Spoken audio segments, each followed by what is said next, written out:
Hello everyone. இன்னைக்கு instant பருப்பு ரசம் எப்படி செய்கிறதுன்னு பார்க்கலாமா?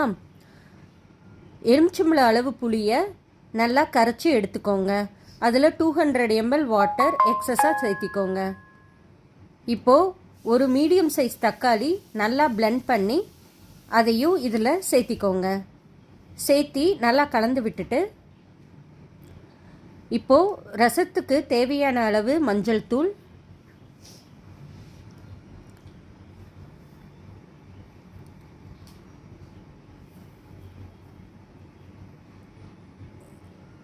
உப்பு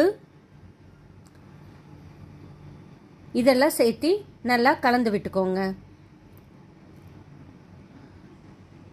இப்போது நம்மளோட ஓன் ப்ராடக்ட் சாம்பார் பவுடரை ஒரு 2 டீஸ்பூன் இதில் சேர்த்திக்கோங்க. சேர்த்திட்டு அதையும் சேர்த்தி நல்லா கலந்து விட்டுட்டு இப்போது தனியாக ஒரு மிக்ஸி ஜாரில் 2 டேபிள் ஸ்பூன் மிளகு, கொஞ்சம் அதை விட அதிகமாக ஜீரகம் சேர்த்தி நல்லா கோர்ஸாக பிளெண்ட் பண்ணி எடுத்துக்கோங்க. இப்போது இதுக்கு தேவையான அளவு பெருங்காயத்தூள் சேர்த்தி கலந்து விட்டுட்டு தனியாக வேக வச்சு வச்சுருக்க துவரம்பருப்பு இதில் கலந்து விட்டுக்கலாம். இதுக்கு தேவையான அளவு தண்ணி சேர்த்தி இதில் கலந்து விட்டுக்கோங்க.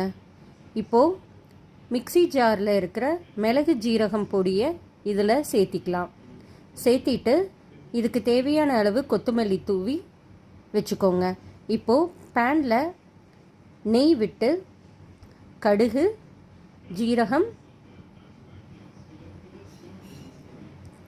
பெருங்காயத்தூள்,